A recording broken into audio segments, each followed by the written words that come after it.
This is the final chapter, the 16th chapter, from Lilian Gask's The Quest of the White Merle.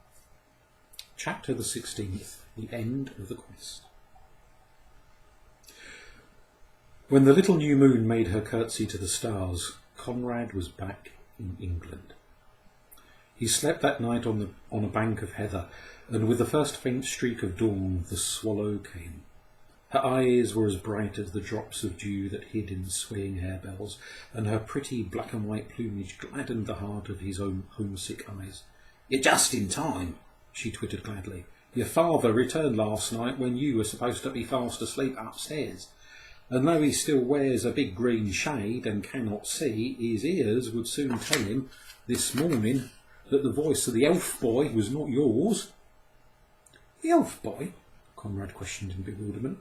"The Brownies sent him to fill your place," explained the swallow, "so that Janet might not miss you and alarm your father by writing to say that you had run away. The elf boy is just your size, and his eyes and his hair are the same colour, so Janet never guessed your secret. Ah, he's had a fine time, that elf boy. He's been up to mischief every moment of the day, and old Janet has such a tale to tell your father as will make you jump to hear." "Father won't mind," laughed Conrad happily. "He always says boys will be boys when Janet complains of me, and then we have a long talk and he tells me that even when old women are very tiresome, we ought to be patient with them, for it isn't their fault that they forget that they were once young themselves. But tell me about father. Did the doctors cure him? And have you really come to take me to the White Merle?" "Of course I have," said the swallow cheerfully, answering his last question first. "As to your father, I cannot tell you. I heard him say to Janet that he must not take off the green shade over his eyes until he had rested after his journey. It will be well, I think, if he heard the song of the White Merle first." Conrad was on the alert now, and would not even wait to taste the heather honey hospitably pressed upon him by some early risen bees. He followed the swallow in her rapid flight over hill and dale, and he used his love wings for the last time. He thought that no country in the world was half so fair as England. A small brown lark flew straight to the sky to hail the sun. A merry little breeze rustled the fronds of the wayside ferns, and the gorgeous blossoms of the giant forests that he had visited never delighted him half so much as the tangle of wild roses and honeysuckle that crowned the hedges here. The swallow stayed her flight by a cottage beside the wood where he had found his wings. A child was crying drowsily as if it had just been roused from sleep and was frightened to find itself alone. At the sound of its wailing, a snow-white bird came fluttering through the trees. Perched on the branch of a passion flower, she sang her song. The pure notes lingered, then died away, for the little one she had come to soothe had slipped once more back to dreamland. And Conrad knew that his quest was ended. He had heard with his own ears the song of the White Merle. The fleecy cloud banks behind the cottage caught fire from the sun's red chariot, and a light wind stirred the mists on the distant hills. Conrad broke the stillness with an effort.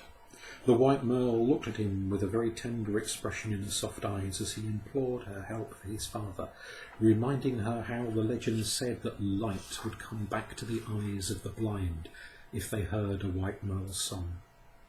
"I will go to him now," she twittered, and flew so swiftly on her work of love that Conrad could not follow her, for her flight was as fleet as that of the wind. He passed through the wood on his way home. The deep green aisles were full of nesting birds, and he reached the fairy ring they gathered round him with cries of welcome. He thanked them for the generous kindness that had made his love wings possible, and in answer to their entreaties promised to keep the story of his adventures to himself. "Folks would not believe it if you told them," said a wise hedge sparrow, "and it is well to be silent for other reasons too. The Queen of the Air has forbidden the elves to make love wings again. She dreads lest mortals should find out too many of her secrets, and so work arm to her feathered children.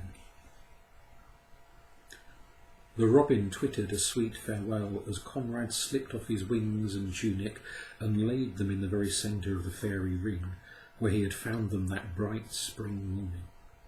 They vanished as they touched the ground, and he caught a fleeting glimpse of small brown forms flitting hither and thither in the bracken. No one was stirring in the long, low house behind the hill when Conrad reached it. Unwilling to disturb its sleeping inmates, he went round to the barn. The big white owl had just returned from a night of hunting. He looked unutterably wise but to Conrad's great disappointment, he refused to utter a word. All he would say was "Toot-too!" And when Conrad began to tell him how he had found the fair White Merle, he blinked incredulously. Conrad was so much hurt that he soon grew silent and left the barn with a lingering sigh.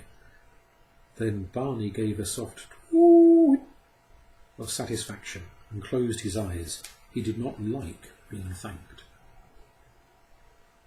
It was well that Conrad had heard about the elf boy, for otherwise he would have been puzzled by the indignant way in which Janet looked at him when he met her on the stairs. "It's mere mischief you're after, I've nae doot," she muttered under her breath, and Conrad, who did not approve of anyone teasing Janet but himself, was very angry with the elf boy. He found his father already up and sitting in the big armchair by the open window. "Oh, it's good to be home again, old fellow," he said as Conrad ran to him. When they had given each other a great hug, Conrad plied him with many questions, scarcely waiting for these to be answered in his eagerness to learn if he had heard the White Merle sing. "I don't know about a White Merle," said his father smilingly, "but early this morning, just at the dawn, I was awakened by the most exquisite song I have ever heard. It seemed to me that it must have come from some particularly sweet-toned blackbird." But Conrad knew better than this.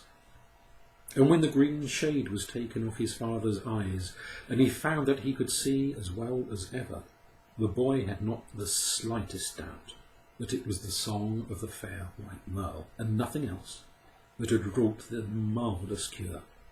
For many a day he watched for her in the early morning, that he might thank her for what she had done. But the White Merle came no more. The end.